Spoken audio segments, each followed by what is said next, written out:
You are now listening to Out of the Blank.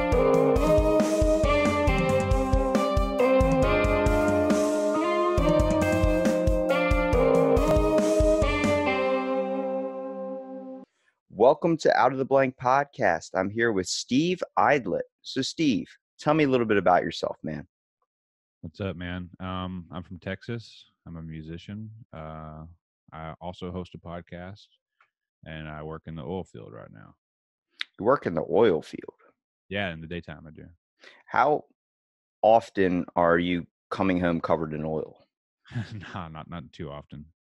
Is it like, would you say it's a tasking job kind of? Because at least what I know from oil fields or anything of that sort, it's more like those movies where someone's drilling and next thing you know, a bunch of black oil comes. I struck oil.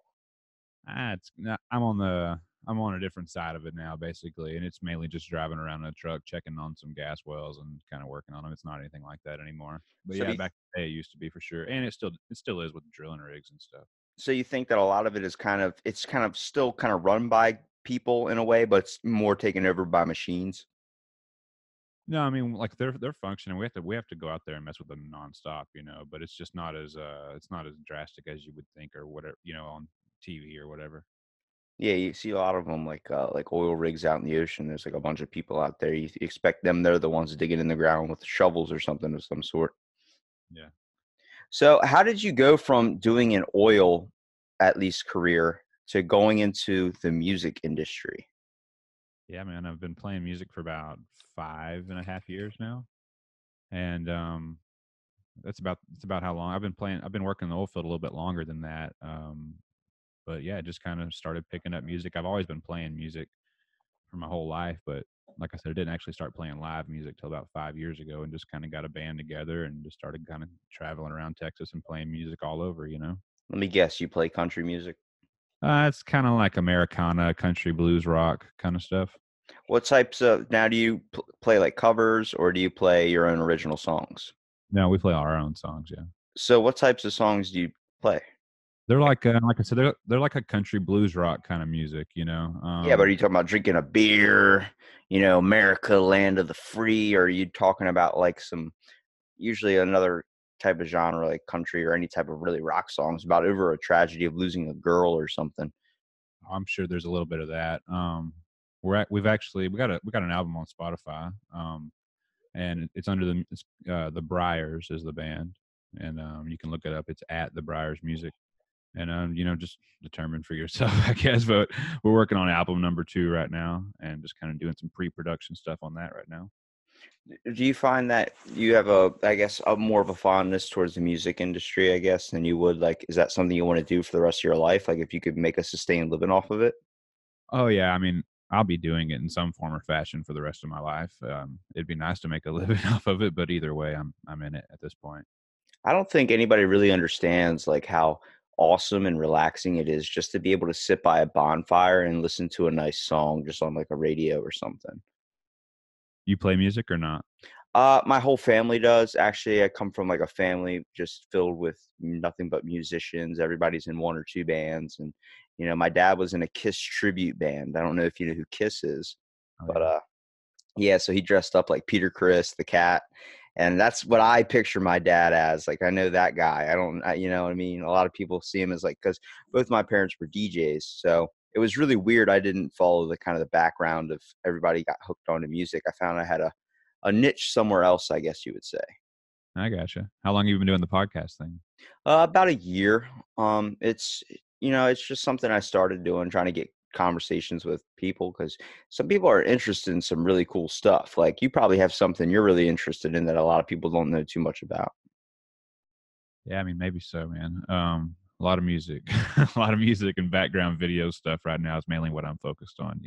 Now, when you're music, what types of genres do you focus on? What types of things do you listen to? I know you say you play country, rock, kind of bluesish, but what what do you find fascinating about it? Because like for me, I was always surrounded by rock.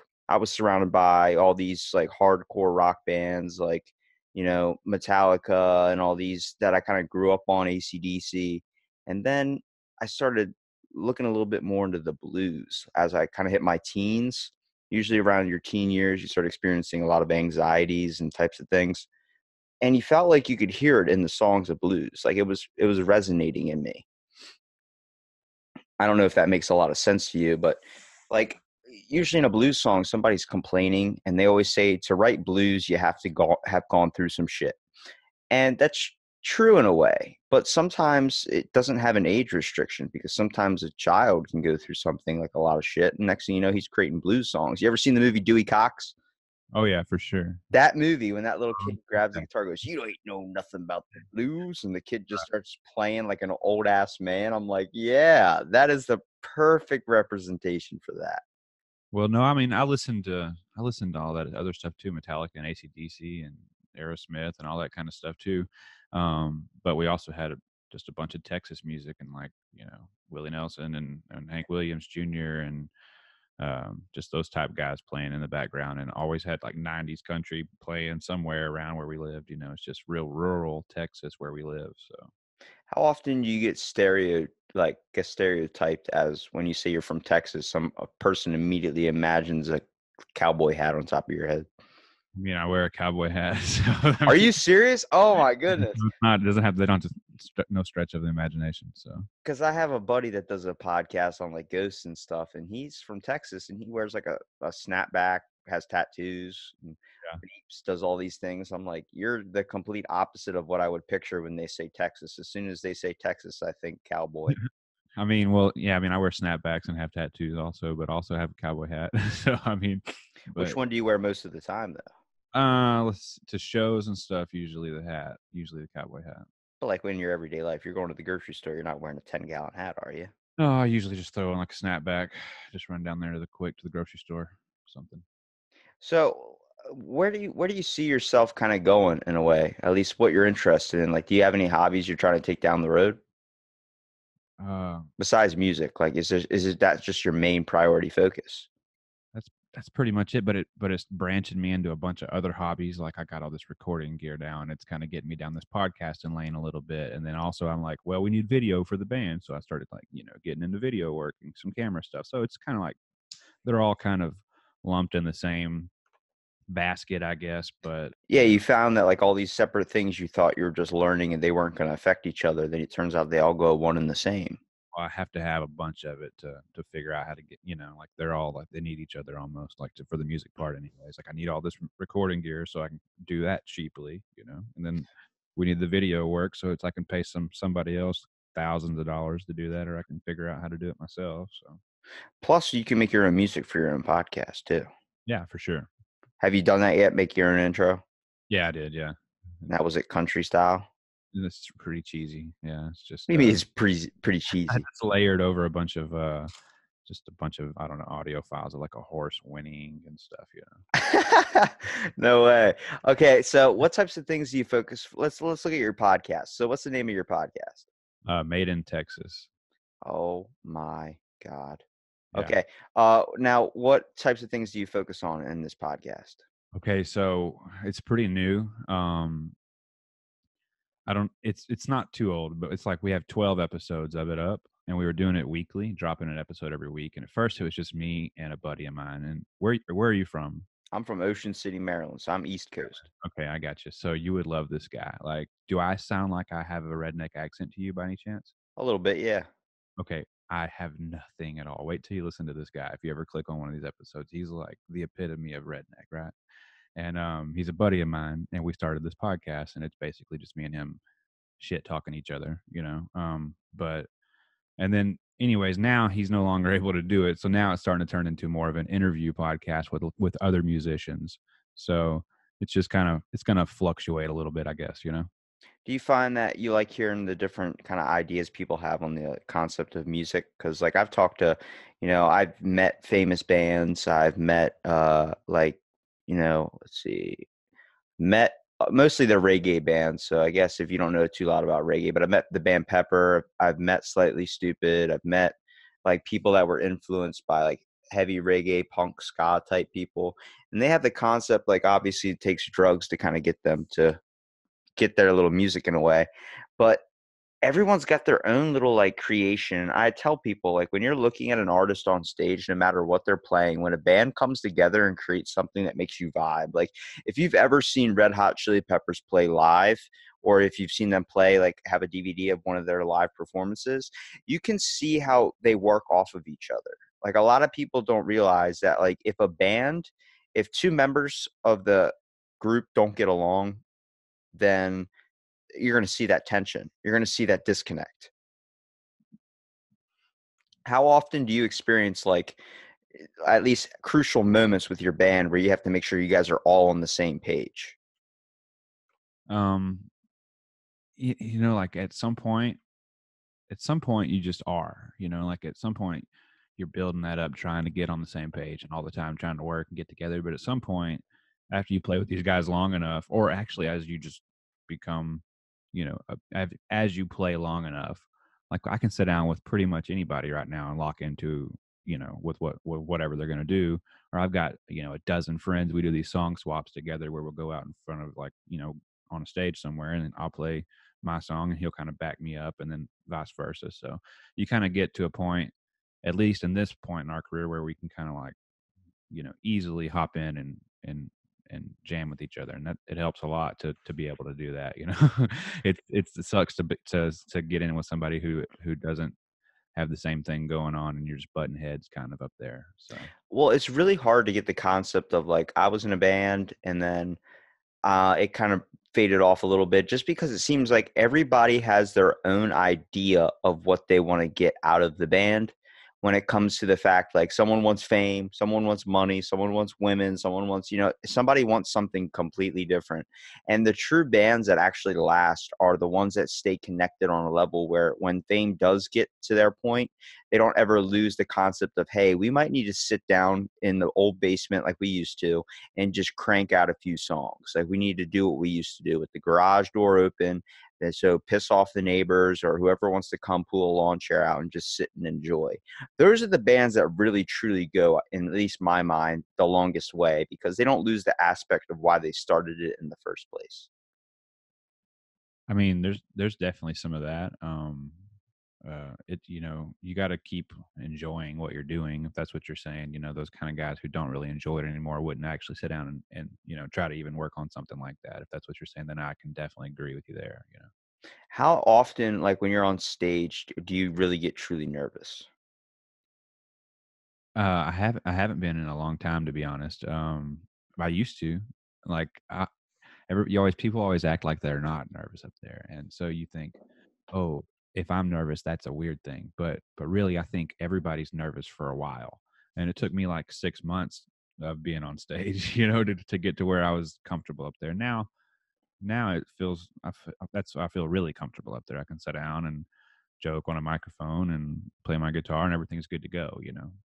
See, where I stopped playing music was the idea, like, as soon as I got up on stage, I was immediately like, I'm gonna fuck up. Someone's gonna hear me fuck up, and then I'm gonna be made fun of. And then, like, my mind just started going off. And, like, my brother is pretty musically gifted. He's actually in a popular band in our area.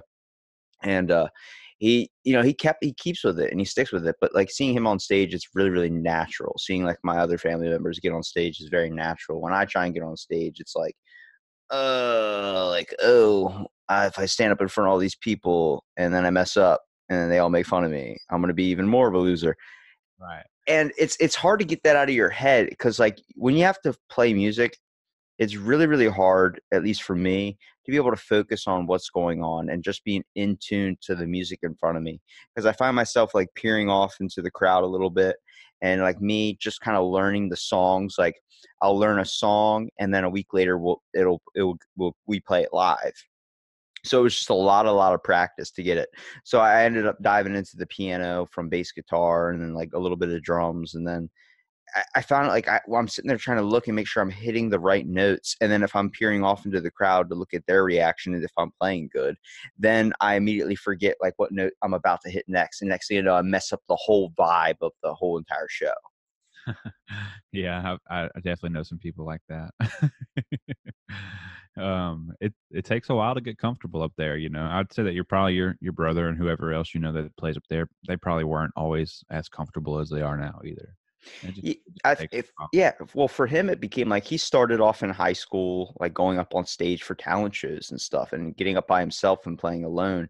Like the fear of that, in my mind, is like the worst thing in the world. I would never be able to do that. Just on the concept of a lot of people, especially in the world today, are filled with they're hypocrites, man. They're the biggest critics ever. They literally like they judge you on everything, anything. You can do a whole song perfectly and then bitch about one little spot where you messed up. I heard one dude play the Star Spangled Banner at our school with nothing but like a wah wah pedal and like just an electric guitar. It sounded like the beginning of Zombieland, where it's like bow now now, and just like it sounded so awesome. But then he messed up one little note, and everybody just shit on him. I was like, that's terrible that they would do that to him. That's horrible. But my very first time that I ever played, live music was doing that shit, playing the Star Spangled Banner in front of this rodeo, and this woman rode around in this pin on a horse with a flag, right? And Good old. I like how you say right, like it's a normal day thing. Like maybe in Texas. I mean, I'm just catching you up with where we're at here. And anyways, and then sure enough, halfway through, just and man, like no one gave me shit about it, but the amount of weakness that I immediately felt in my knees and started just like trembling and just like, oh, it was so hard to get through those next like 80 notes or whatever the hell were in there. And it's crazy because if you show any type of like weakness or you show any disconnect from the like what you're doing, the crowd can feel that. And it's like they I like an audience aspect, but an audience aspect is so weird because if you mess up on something, you get immediately a bunch of judgment, even though 5 minutes ago they were loving you. The They- easiest way I can kind of rationalize that is like when I play Guitar Hero or Rock Band and I miss like 3 notes, and then immediately you see the rating go down, and I'm like, wait a minute, wait a minute, wait a minute. Why does it take so hard to get up there? But then immediately when I mess up, it goes immediately down faster. No, that's 100%. You can play a song. That's what I always tell my guys. Like we can murder this song, but if the last note is shit, if it's like "Bah, bah," like everybody just feels like fuck that song. you know? You So ruined my night, bro. and there's we've played in front of, we're not a big band at all. Like we played in front of 6 people and we've played in front of 600 people, but that's about as much as it has been. So there's been times where there's nobody there, and if you suck in front of nobody, that's just that might be as worse as sucking in front of 150, 200, 300 people. So get your shit together if you're out there listening to this and you're a live musician. Get your shit together.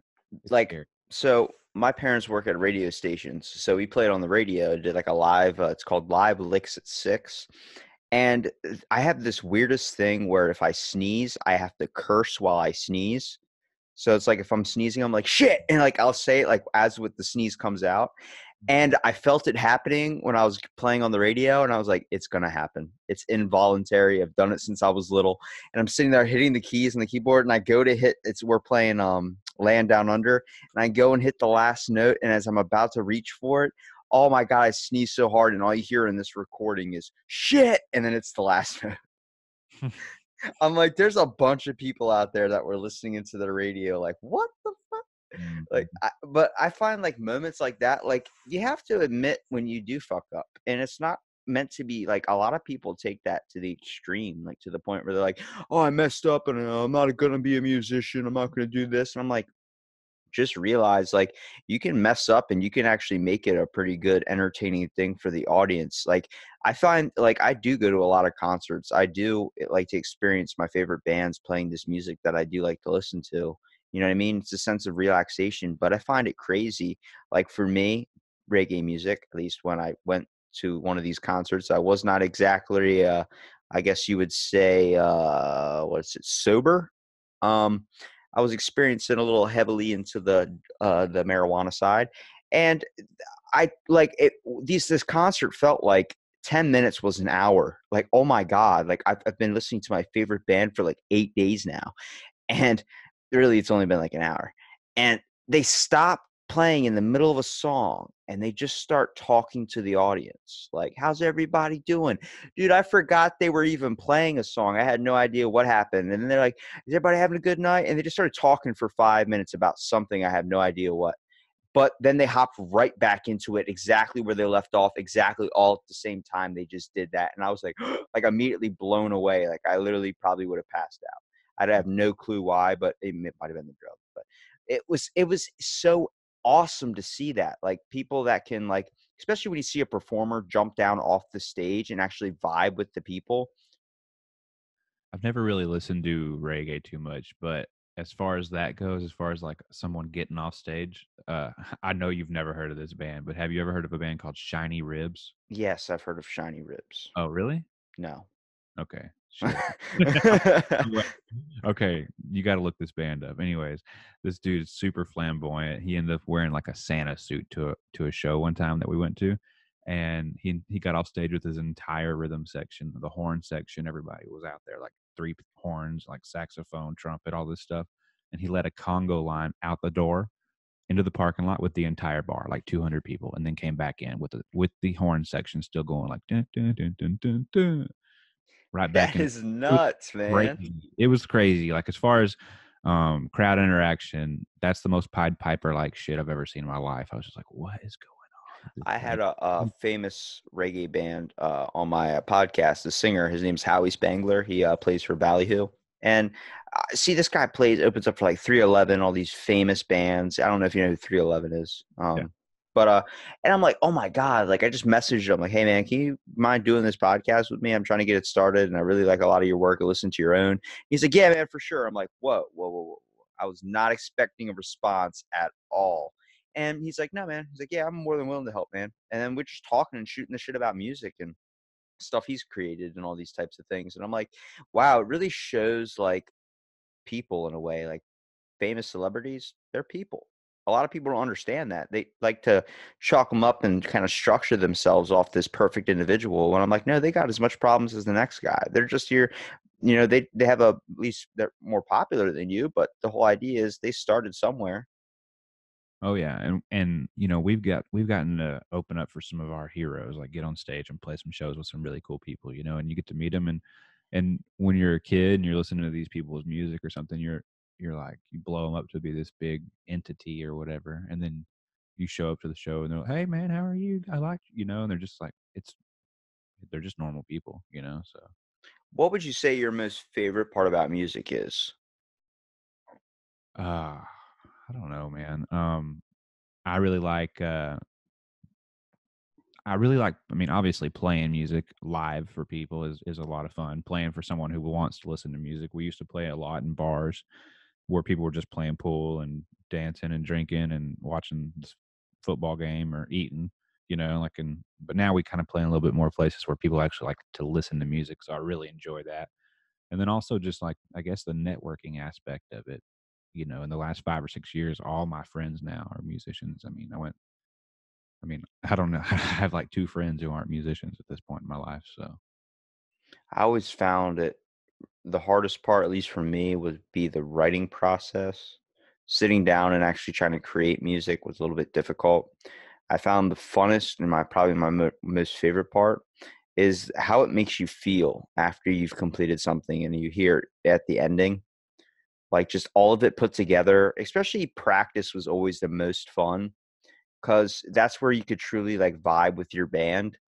And for me, I was in my brother's band, so I was kind of vibing with guys that were older than me, but we all had the same kind of child mentality when we're all playing together. Like, you know what I mean? There was sort of everybody relying, but you saw like the bass player in the Red Hot Chili Peppers, Flea. He vibes with Chad Smith, Chad Smith, the drummer. Then you see uh, Anthony Kiedis used to vibe with John Frusciante. Like you see these connections with people, like where they literally are looking at each other the whole entire time in these live performances. And you realize they go hand in hand off each other. The drummer usually follows around like the same line as the bass player, only because their notes hit kind of onto the similar basis as the structure for a song or structure for how the vibe goes. And then you got the guitar kind of playing in and the vocals kind of follows around that. it's really weird to see the whole connectivity thing on stage, man. Like when you're watching a band that truly vibes together unfold, it creates not only a good environment, but this type of energy when you get like a favorite song or favorite CD and you put it in your car and you listen to it and it literally changes your whole mood. Oh, I That definitely know some bands that are that way, like kind of groove rock bands around here that are just like they just start going together and you just start jamming. And all of a sudden, the band's at like 100 miles per hour. I'm just like, what is happening? You know, they're just kicking ass. You know, and like I really do like it when if you look at Alice in Chains and he's singing like Rooster, whatever you want to say. I watched one of his live performances, man.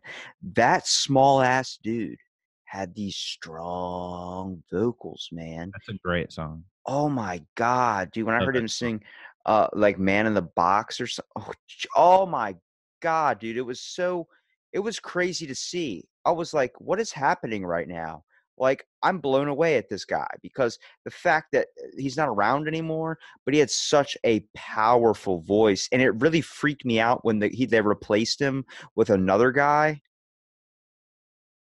I don't, Yeah, I don't know who the I other don't guy know if is, but I do. Yeah, I remember all that. And then, I mean, those early days of that band were sick. And then you look at, I mean, I liked all those '90s bands like even Pearl Jam and Alice in Chains and all those kind of old school, just like straight up rock bands. I used to jam hard on that. And a lot of the cover songs we used to do when we were a cover band, we did cover music for like 4 years playing music in all these bars across Texas, three nights a week for 4 hours at a time. And it's just exhausting, but you got to know a lot of songs. So we'd end up playing some of those songs like Man in a Box, or we'd end up playing, I used to play a lot of Pearl Jam and stuff like that and just throw that in there and kind of country folk it up a little bit. what was like. Have you ever heard the song by Korn, "Freak on a Leash"? Oh, yeah. Dude, I heard that when it came out, and I was like, "What is going on?" He's like, "Oh," like he's just like screaming into the microphone. I'm like, "What is going on right now?" Like, I'm a freak on a leash. I'm like, but They're just those, wild compared to what we do. dude. Oh, but when We you wear cowboy boots and sit in fucking dark bars, and they wear like masks and fucking dreadlocks and scream and blood. It's like wow, it's crazy what they're doing. I mean, it's amazing to watch, but it's the polar opposite of what we got going it's on. so crazy how a genre of music can have different like polarities with like the bands. Like the whole concept of like like you might be a country rock or like a southern rock, like raw country type style, and then you see a band like the Blues Brothers. Yeah. Like you're like these guys walk on stage with suits, saxophones, and freaking sunglasses, and like this like Men in Black kind of uniform with the fedora, and they're playing like "I'm a soul man." All I hear is but like that whole is a completely different style. That's why I think it's so crazy. Like usually a lot of what creates the environment of music like a musician adapts to is the area where they're from. Like being in Texas, you're probably not going to be creating hardcore rap. You know what I mean? You're probably going to be thinking about horses or something. I don't know, man. H Town throws it down. Who the hell is H Town? Houston. Oh, really? I don't know Yeah. the difference between all the places in Texas. Apparently, they all have like very justified specifications to what they're interested in based on where they are located in Texas. But I only know one factor to be true that Yeah. you guys don't have a law that says you can't not own tigers. So Texas holds more tigers than all of the world in like, yeah, all of I the know tigers in people the with world. tigers, dog. You know people with tigers. Yes. What's the concept of that? Like there's Fucking no know. law saying you can't have tigers. So you're like, fuck it, I'm gonna buy a tiger. For real, whenever I was a kid, there was this person in town. We were just like latchkey kids. There's only like 1,600 people who live in the town that I grew up in. So you just like walk around town, go to the store, do whatever, you know. This my grandfather's neighbor had three mountain lion type cats in a giant, huge fucking cage, like a big cage. And yeah, we'd like kind of like go over there and check them out on our way when we were walking to the store and back and stuff. We'd sneak over to this guy's area and look at his cats. It's Is it crazy. is it just normalized down there? Like Oh, the whole I mean, concept of like if someone owns a tiger, like yeah, Jim's got a tiger. I It's like mean, fucking it's like owning a dog. Get a permit, you know? You own a killer beast. Well, it's crazy because I've talked to some people from Texas. They're like, yeah, well, like the whole idea that Texas even has like the most tigers ever is because one guy has like 10 tigers, and then some dude beside him's like, he's got what? He's got 10 tigers. Well, fuck it, I'm gonna get 12. And the next thing That's you know, probably real. yeah, that's like a giant tiger outbreak. I'm like, good God, man, it's not like owning more or having more cookies than somebody. You are owning a vicious animal in your backyard. No, but that's definitely I know some people with that mentality. They're like, "Oh, he's got 12 tigers. Oh shit, does he got an elephant yet? Okay, you know." See, the part is I don't get scared by the fact that you guys have more tigers is because you guys all basically own guns or have at least multiple around the house somewhere. So I'm like, if a tiger does break out, I don't expect it doing much, considering that they probably, while they're sitting there eating dinner, if a tiger busts in through the door, they're just going to pull that under the table shotgun out and blow its head off. Oh, I'm gonna fuck that thing up. Yeah, I got one on my hip ready for his ass. Just pow. How often is like an open carry thing pretty obvious down there? Um, Man, not really. You know, every it still takes like you know, like every if you see somebody who's still open carry to me, it makes me go, what the fuck for like a half second. But then you're like, oh yeah, never mind, it's normal now, I guess, or it's legal. Like I saw someone on a motorcycle the other day with one on his hip that was like very obvious, and I was like, okay, you know, but I know plenty of people who conceal carry. That doesn't seem near as weird as open carrying to me.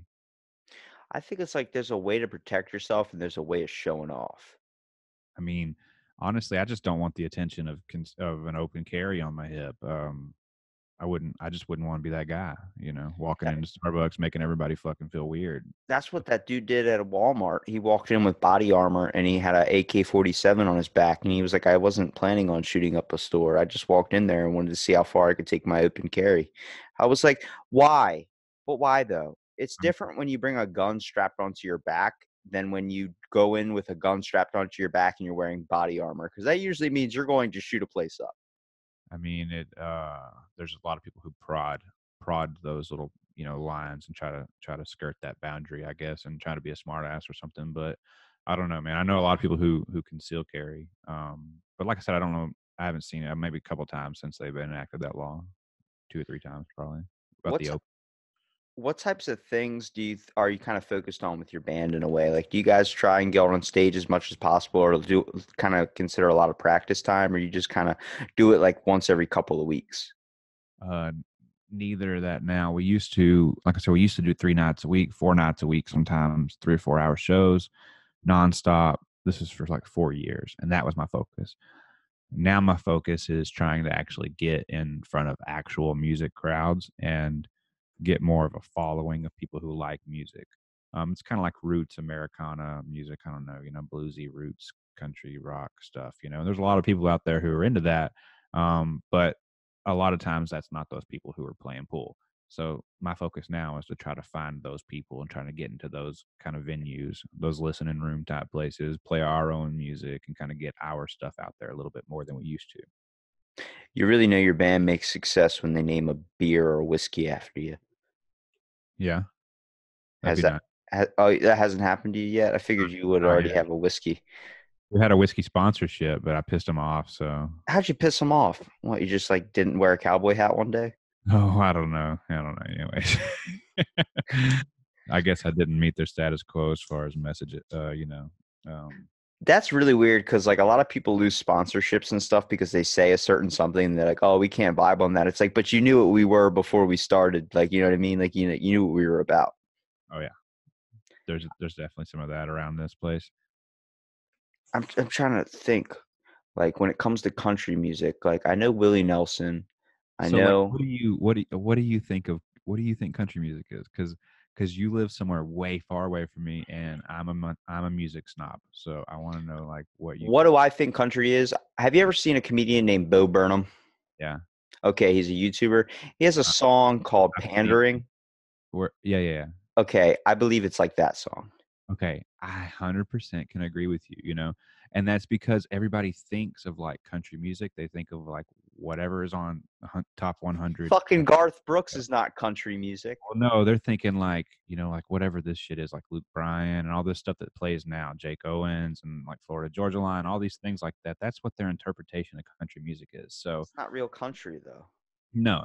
But there's My look, tons of people doing killer country music out there that everybody would that I think you like normal people like. It's just not as they've made that shit stupid, you know. my dad went from a rock station with the radio in a rock band to doing a country band and then focusing on country music only. He now owns a country station.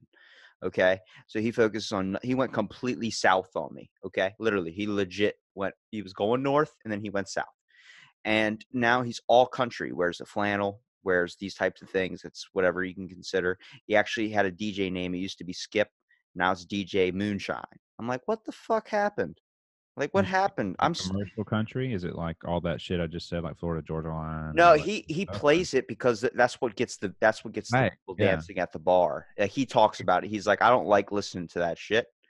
I'm like, what? You don't like Sam Hunt? You don't like when Sam Hunt comes on and say, body like a back road? He goes, no, because it's not fucking real. Okay, that shit's stupid. Okay, what I'm talking about is more like Turnpike Troubadours, Tyler Childers, Culture Wall, these kind of people like that who are like killer Americana country artists that are like doing some badass music out there. You know, not this like poppy bullshit. You know, There are some songs that are kind of considered new country that are very catchy, though. I have to admit. oh, they're all catchy. Yeah, that's the problem. I think one song I actually do like that's kind of, I guess I would consider country would be Jared Nimoy. I Which don't know if I you don't, ever, you don't know no. what I'm talking about. He makes that song called Lover, like Lover, Lover, Lover. Yeah, I've heard that for sure. Yeah. Yeah, that's just good because it's like it has a good vibe to it, and it's usually about a girl. But like a lot of times, like Bo Burnham was like talking about pandering, and they're just talking about dirt, cold beer, nice pickup, and he's just like making fun of the way that they talk because it is a speech pattern. It's like when you hear the president talk, he has a way with his speech where he's like, Obama was like to say these, it's like a type of pandering that gets like in your head. Like when you hear news broadcasters or something, and Oh, they we think we talk shit too, though. Just so you know, like we don't like it either. like, but like when like people say like I listen to country music, it's like, what do you listen to? And they're like, well, I listen to, Luke Bryan. I listen to, and they start naming off like a bunch of like trendy pop, like they're like pop country. Right. You don't think moonshine when you think Luke Bryan. You think, like bedazzled jeans or something. For sure, you know, like a Starbucks cup and skinny jeans, you know. Like what are you talking Hank about? Williams Jr. would never wear skinny jeans and carry around a Starbucks cup and wear rhinestone sunglasses unless he was on cocaine or something crazy like that, you know. And the whole suit was probably made out of rhinestones then. Yeah. Well, wait. So, what do you think about that song, the Old Town Road with Billy Billy Ray Ray. Cyrus? Yeah. I mean, yeah. Country or no? Oh, come on, man. I mean Billy Ray Cyrus. I'm not talking about the song. I'm talking about Billy Ray Cyrus. Like in my eyes, before he did that song, I considered him a country artist. Oh, sure, yeah. 25 years ago, whenever he had that line dance song, "Achy Breaky Heart," he was absolutely country artist, But I and feel like he's sold out. I mean, I think it doesn't even matter at this point. He's just playing the game to try to like get some exposure again and do his thing and be part of the system and be part of this thing. I mean, I get whatever reason he did that, but it doesn't make me think that I want to listen to that song. Like I I like don't even John. turn those radio stations on, so I don't hear that shit unless it just goes viral on Facebook or something. Like I like Johnny Cash. Okay, I'm a big Johnny Cash fan. I don't know if you would consider him country. Yeah. I consider more of him like classic. Just on the concept of when he was singing, you could kind of sense the emotion in the voice. You can sense that he actually was like thinking about that. He was going through it. He was able to create a type of emotional response from people. But then you hear things like Old Town Road or something. I'm like, what does this mean? I'm not sensing the emotion. I'm just hearing the catchy, flashy beat to it.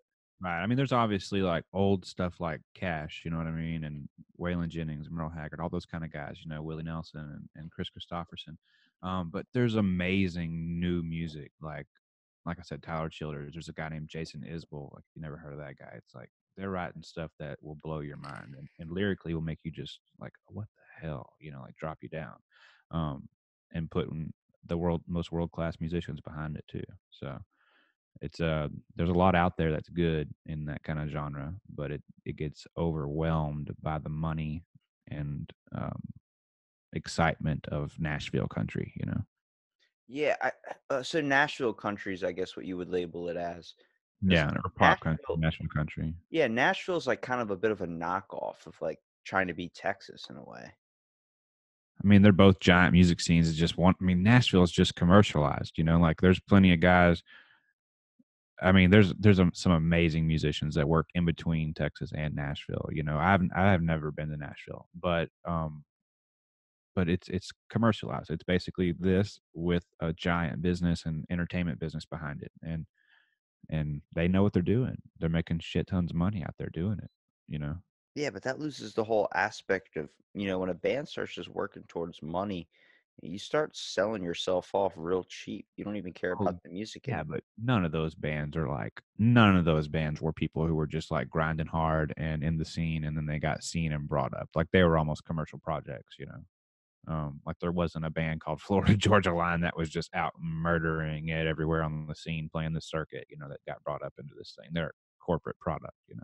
Well, ever since like Taylor Swift, I think people start seeing country as more as pop now. You're seeing a lot of the country artists go into the pop era because it's going to vibe with a whole new audience. I can take that into the best example when I say Dewey Cox. When you're watching that movie, you see him start off with like walk hard, and then like someone like he eventually starts dealing into drugs, and he's working with the Beatles, and then he's like, I want more didgeridoos, hundreds, an army of didgeridoos, and it's like, what's happening to the music? And you saw like literally his downfall, like you saw his whole career take a swing from the very first song that started it, walk hard, and then it just went down the drain. And then at the ending, he had that song "Beautiful Ride." I don't. At towards the ending of the movie, you see him as an old man playing "A Beautiful Ride." Like you found that he got lost along the way, and then he found himself at the end. And then it was crazy to see how he even got back on stage. The whole concept of someone took his song "Walk Hard," one of the popular rappers, and turned it into like they were rapping about banging a girl, and then all they used was that little scene of him saying walk hard, but it wasn't even walk hard, it was just hard, you know and it was like they're like, how could you do this to his music? And they're like, but it's blowing up now, and now people want to hear the original Dewey Cox. Sometimes that is a benefit for like artists to get their stuff into newer genres, so people can look at their old stuff so they can still kind of be known, you know what I mean? A lot of people don't look at Willie Nelson anymore. A lot of people don't look at these performers that were real innovators in that style of music, just because of the concept of it's not it's not good for their attention span anymore. No one wants to sit there and listen to an actual real song. People want to hear a flashy beat or something that keeps their mind off their phone for 5 seconds. Yeah, I just went the opposite way though. I started like I always heard about people who go, okay, so I like Stevie Ray Vaughan. Okay. So who did Stevie Ray Vaughan listen to? Okay, he listened to Albert King. Okay, who did Albert King used to listen to whenever he was a kid? You know, he used to listen to Muddy Waters. Okay. So then you started like going down this like rabbit hole, you know. Right now I just went down this little thing with this guy named Towns Van Zandt and another guy named Guy Clark. And they're just revered Texas songwriters here. And, you know, Guy Clark used to write all these songs and sell them to Nashville and all this stuff. And I kind of go the opposite way of what you're saying. I kind of go down the back way and kind of go, okay, how do we get here? You know? I guess so, but I'm trying to understand it from a new generation's perspective I mean, I because listen to new music also. I listen to like different genres and stuff outside of country music, and I honestly don't even really listen to a ton of music. I listen to a lot of podcasts if I'm driving around or something now. But But yeah, I used to listen to everything. You know, I grew up with Kid Rock and Eminem and whatever else was playing on MTV and doing the thing. So yeah, you saw Kid Rock take a major swing too. yeah, he did. He was actually my very first concert to go see. Went and saw him with Leonard Skinner in the Woodlands. That's pretty cool. What do you think of the concept that the people think that some things about new country music, that the worst things about country music is it can cause suicide? It could cause suicide. Apparently, people have quoted saying that listening to country music makes me want to hurt others more than myself. Hey, you I should would try agree. playing this shit. Yeah, and then like, but then I would agree that I would rather be dead than have to hear it any more of it. Yeah, I can hear that. Yeah, like I said, try playing it. It's worse. I think a lot of times you listen to a song like that, like you're not listening to Alice in Chains if you're trying to get motivated to go do anything. You're listening to Alice in Chains if you're probably going through some shit yourself. You know what I mean? I That's don't know. when we Bang on the dash and fucking listen. I found the rooster, and just bang on the dash and just go sometimes too. Yeah, but when I'm sitting in like in a depressive state and I turn on Down in a Hole, I'm like, yep, I'm feeling that one. You know, he's vibing with me right now. Way depressing shit though. I like depressing music, so Well, see, the problem is a lot of people think that if you listen to depressing music, you're just gonna get yourself even more depressed. No, it creates a sense of relatable experience with someone that you might idolize. You know what I mean? The fact that they can be on stage, have millions of fans, but be able to sing a song that you can still connect with. You know what I mean? my Like, wife always says, "Why do you write such sad songs?" I was like, "I don't know. They don't seem sad to me." But yeah, you put them on paper, they're pretty damn sad sometimes. But it's just I don't think it's that bad. I think it's crazy how just different genres of music you can spark you up. Like if you're feeling edgy, you're feeling like on top of the world, listen to some DMX. Oh shit. Like, X gonna give it to you. Like blasting that in my little like green Kia while I'm driving down the road and a bunch of people are like, who is this white motherfucker that is blasting DMX right now? And I'm just like, X gonna give it to you, like screaming out the window and shit. Just because like very first thing when I got my car, I bought an aux cord, plugged it into my phone, and I was blasting my music like on 30, did not care about the world or anybody that was listening to my music. Uh, it was just it was a sense of escape. A lot of people don't really listen to music that much anymore. It's mostly podcasts, it's mostly YouTube videos. But sometimes it's really, really relaxing to be able to sit down and just put something on Spotify, a nice music, and just hit random. I actually recently went into Nostalgia 2000s on my phone, and I was listening to so much stuff I used to listen to when I was a kid. I mean, the whole fact, like, what do you call it? Coldplay, all these types of bands, like, there was stuff that was bringing up like memories in my head, like where we used to have one computer in the house. Okay. So this was like when computers were kind of getting big. Next thing you know, like I had my own like MySpace profile with like an MP3 thing on it, and I had a bunch of songs downloaded on there. And then I always thought like people could check out my playlist and see all the songs I had on there that I was liking. But I went on to it Make a recently. Spotify playlist now. You can make a Spotify playlist. Yeah, I mean, like you can curate a playlist or whatever. So if you still wanted to do that, and then people could be on it, and then like some of these make, like 60,000 followers eventually. Have you ever heard of myplaylist.com? No. Okay, so it was like this site where you just like search something up and then you could put it to a playlist and then people Oh could see yeah, it. yeah, yeah, yeah. Well, I had one of those, okay? And I went on to it recently, and holy crap, looking at all the old songs I used to listen to, there were some I was like, what the fuck was wrong with me? Hmm. And then there was some where I like, oh my God, I remember how addicted I got to that song, where I actually picked up, I will say it, I picked up one of the old songs I used to listen to by Sean Kingston, that Beautiful Girl song. I don't know if you've ever heard that one. I don't know it. He goes, "Damn all these beautiful girls." And I'm like, "Oh shit, I used to sing that when the door was shut." And then there's like Black Eyed Peas on there. I'm like, "What the fuck?" But like it was so crazy because for me, I had two parents that were DJs. So it was like my music background was pretty far extent. Like I didn't just stick to one genre. I went to everything under the sun. I was listening to stuff like Frank Sinatra, to Johnny Cash, to Kiss, to uh, rap, Eminem, whatever you want to say. I was going everywhere, and then like some songs I do regret listening to, like the White Stripes, My Doorbell, and then that song Seven Nation Army that I can't get out of my fucking head. You know, it's crazy to see like if you truly expand your kind of vast knowledge or what you listen to just to different forms, how addicting all of it can be. Yeah, it's overwhelming sometimes.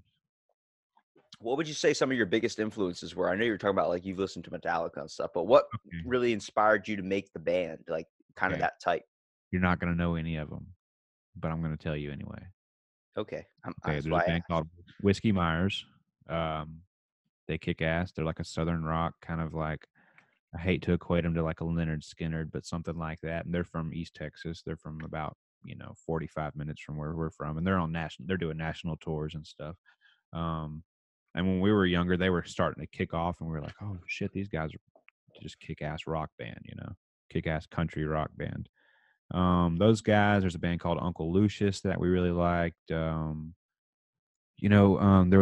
a big red dirt movement over here, like between Texas and Oklahoma, like in the 90s to 2000s, and it was just stacked full of people like Corey Morrow and Pat Green and Randy Rogers, Jerry Jeff Walker. Like there's all these Texas musicians who just have influenced the music around this and around our area throughout the years. Stevie Ray Vaughan, that kind of stuff.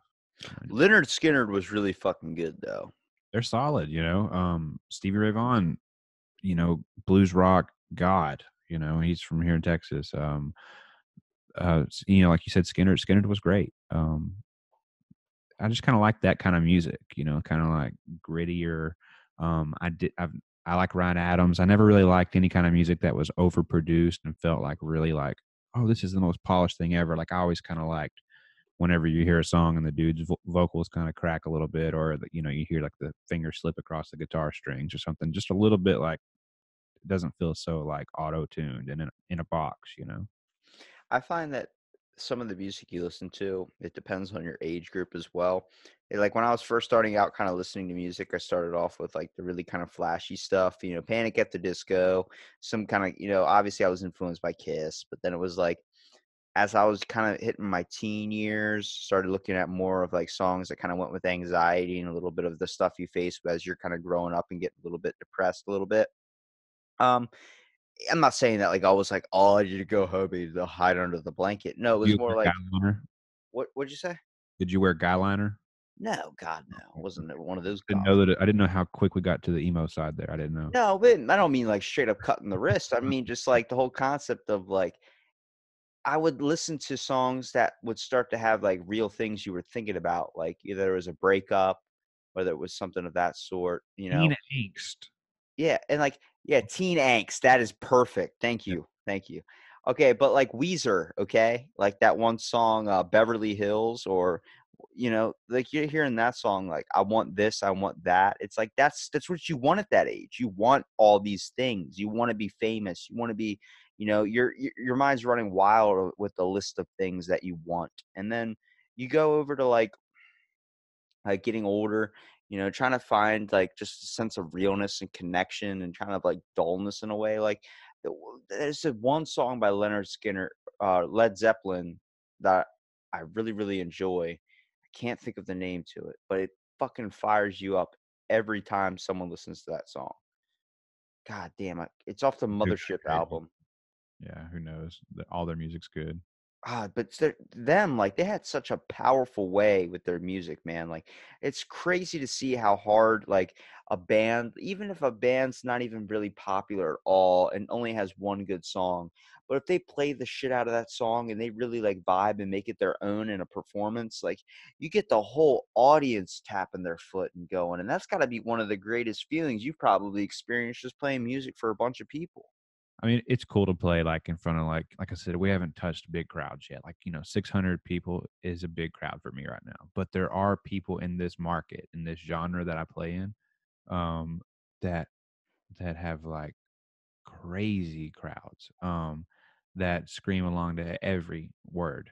You know, you're talking about people you've never heard of these people. Like there's a band called Coetzel. Like you've never heard of that band. Why have you ever heard of that band? It's a guy from Texas. He's cool. He's a dude from here in Texas, right?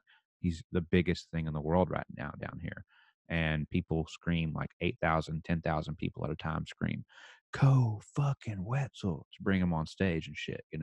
So it's like, yeah, there's sometimes like crowd interaction is wild. I haven't experienced anything like that on that level, but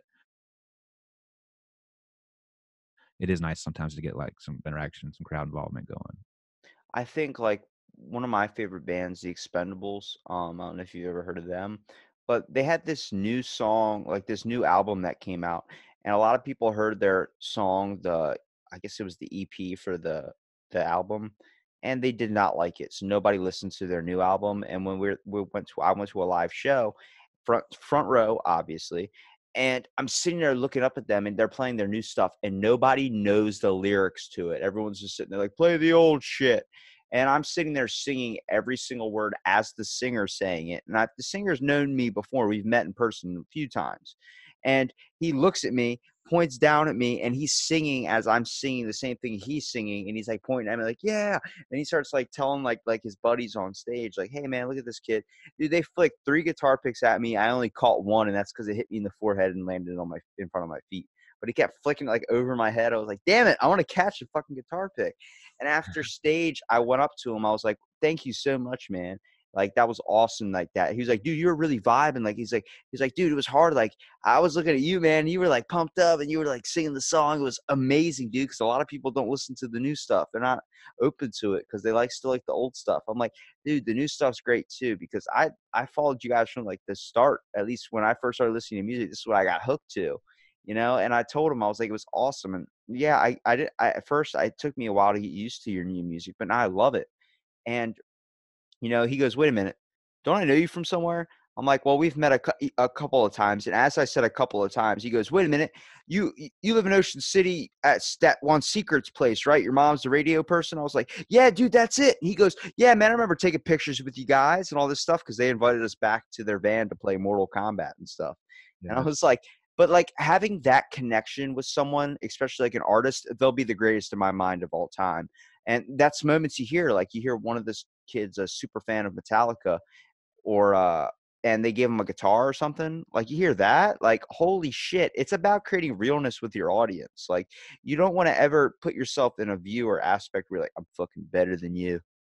one time I got we went to a BB King concert before he passed away, and it was amazing to go out there and see BB. And they had like a 9-piece band. They walked him out, and he ended up throwing some guitar picks out and some lapel pins and some other stuff. And I ended up catching a BB King lapel pin. It was at the House of Blues in Dallas, and it was on the ground or whatever. I ended up picking it up. It's a golden lapel pin that says BB King, But little stuff like that, like you're right, like it will, like little stupid stuff like that. That guitar pick, you might have already lost it, and even if you didn't, like. But either way, that like solidified that guy with you. Like I always try to give out like koozies or stickers or something like that because I do appreciate people coming out to that, and I do want them coming back. I do want them to feel that value. You know what I mean? So that's cool that it works. I guess. Yeah, well, it's not losing your head when you become super famous. In fact, like a couple of bands like Ballyhoo, these types of bands, like the singer Howie Spangler, who's on my podcast, he runs a band called Ballyhoo, and then he jumped off stage after playing in front of like thousands of people. He was just standing in the crowd. Like he's a guy that you knew was like, oh shit, he's a performer because he's like outrageously tall. Okay, he's like 6'9", like he towers above a lot of people. So he's someone like you could tell, like if you didn't actually know a whole lot about the band, you still knew that guy was in it. You know what I mean? Then there's people like there's a band called Pacifier, the guy Ted. Nobody knew they knew the band, but nobody knew like who he was really. Like nobody even like they couldn't pick him out of a crowd. He just looks like a normal guy. So he's sitting in the crowd watching these opening bands for his band. He's just sitting there like there's probably a couple thousand people there. And I'm like, my buddy's talking to him. I'm like, whoa, that's the singer for Pacifier. He goes, yeah, man. He goes, he's a pretty cool guy. That whole aspect that you could sit at a bar and get a drink with a singer and still feel like you're not, you're not, not it's not saying that you're not on their level, but they're on the same level as you when it comes to the concept of they're treating you just like another person, just like themselves. They're not thinking of you like, I won't drink with you. You need to get shots. I'm not having shots with you. You're just a super fan, bro. Like once you start acting like that, your music starts turning into crap into people's eyes because you start turning into this like studioized corporate type of official, at least in my mind. Man, some people are really cool and want to hang out and they're accessible, and some people are introverted or might have like social anxiety outside of that stage where they don't want to be overwhelmed with 150 people. I'm at the point in my career where that's not even a thing. We're hanging out, like we don't, doesn't matter. Like we're hanging out at the bar because we're hanging out at the bar, and we play with a lot of cool people. But some of those people, like especially as the opener band, you're like, man, I'm really excited to get to like hang out with this guy or whatever. Like I grew up listening to this dude's music and I'm excited about this show. A lot of them will hang out and kind of give you that same thing that you're talking about, that kind of like hang out thing. And then some people they're on the bus, off the bus, and that's it. Well, it's about letting not fame and all that stuff get to your head, which is probably difficult to do. And like whether like you say with your band, like it's not really, it's not super huge, but you're still doing stuff with it. It's like that's all it takes, man. I mean, as long as you're enjoying what you do and the types of music you're creating and just the faces you get from the people that like play it and the response you get, that's enough to keep you going, whether it gets super popular or not. You know what I mean? A Oh yeah, lot of we're for the long haul now. Now I'm just trying to be more directed about it and trying to like be smarter instead of working harder. I'm trying to work smarter now. work smarter, not harder. That's a thing for a reason. Yeah. Well, I appreciate you coming out and doing the podcast, man. It was great talking to you, at least getting a whole nother aspect. And also confirmation on the fact that there's a shit ton of tigers in Texas and nobody's worried about this. And guns. Yeah. Well, we all kind of knew that Texas had guns. I still think if you dress like a cowboy, you should be riding a horse everywhere you go. Yeah, I mean I do. But you ride a horse, literally? Yeah, we all do. Wow. Yeah. Damn. More stereotypes for Texas. Also, if you like every movie I watch that has a cowboy in it, like a killer movie, the cowboy's like got a giant buck ass knife on his side. For sure. That's the reason I bought one. And I'm like, I can't actually carry this because it's as long as my femur. Can't walk into Walmart with this. Man, next time I have my buddy over, we're gonna have to get you on our podcast because I just want you to talk to him and just be able to ask like, redneck questions to him and then let him ask you about what it's like living in the big city over there. I wouldn't even call this a big city. It's more like a small town, but I guess in your eyes it'd be pretty Well, big. I guess somewhere that's not Texas, East Coast stuff. Ours is like a popular tourist attraction, like this city in general. Like during the summer, everyone comes down here to go to what we have is called the boardwalk, which is like this 2 miles of straight, like nothing but planked wood that you walk on. That's nothing but carnival games and the beach. Right. We literally have the beach on one side of our town, and then on the other side is the bay. So then you have to get a bridge to get over here. So like when it rains super hard and the water level rises, everyone's kind of fucked. But it's awesome to see that because like there's bars on every single street. This is seen as like a music kind of town. Everybody here that's local at least is trying to be a performer just because we have this attraction. Like during winter, it's dead. But then during summer, it's like it's a whole new monster. And I'm like, I can't carry a giant ass buck knife with the type of style of how my town goes because everyone here wears board shorts. I have nowhere to conceal a giant, like, 2-foot buck knife, which I have just sitting in my room for just the whole concept of I wanted one and I got one. Well, I mean, it's all about having the option. That's true. I have the option to ride a horse and wear a cowboy hat, but I really don't want to do that. We can get you on a horse. I'm afraid to ride horses because I figured out that they're the only animal that is known to not ride right if you're not thinking clearly. It'd be good content for you. What, me busting my ass or turning myself into Superman? Yeah. Rodeo shit, I don't want to turn into the guy that was originally Superman where he fell off a horse and became paralyzed. Look how successful he was. You don't want to be as successful as Christopher Reeves? I don't know. What are we looking at, success career-wise or the fact that he's not going to be able to walk anymore? I mean, I don't know. It's a give and take. This is business all about give and take. How do we start from talking about Texas to immediately talking shit on Christopher Reeves? I mean, whatever. He did great. I think he had a great career. Man, he was great as Superman. But I think the overall person that did it best, who would you say was the best Superman? I don't think I've ever watched any of them except for that one. Did you ever see the TV show with Lois Lane and Clark Kent, and it was on the USA Network? I never saw the TV show. Dean Cain. Oh shit! Yeah, wait, you mean the one with like a bunch of seasons? It was called Smallville or something. No, it was like before this. This is like 7 years before that. But yeah, I remember what it was called, Superman or some shit. It's on USA Network. I have no clue. It figures you'd be watching the USA Network. I mean, USA. Wait, do you also? You know what you should do? You should run a knife shop. Like you should be those guys that sell knives at like. I didn't want to say it earlier, but I make custom knives. If anyone needs. Are you serious? I mean, I can. Yeah, I have before in the past for sure. The fuck, man! You straight up, literally. I'm trying to like create a joke with the stereotype. Be like, yeah, I'd do that, and I'm like, God, they're all turning into real facts. Next thing you're gonna tell me you brew your own moonshine. No, I don't do that. That's illegal. Oh, wait, I get it. It's that slight. Okay. I see what you did there. Yeah. See, but like that's the one thing I really wanted to do when I was like 14 years old is I wanted to be that guy like 2 o'clock in the morning selling you buck knives or something. Look at this big ass knife. I'm like, oh shit. You know, I joke about the moonshine thing. My uncle, he does make homemade wine, and it's pretty badass. So, Does he use fermented grapes? like yeah, watermelon and all kinds of shit. He makes weird wine. I don't know, watermelon wine, strawberry wine, whatever, grape wine. There's actually a long ass process that goes behind making wine. I Months, really I didn't think it takes realize. months of just letting this shit soup up in his garage or something.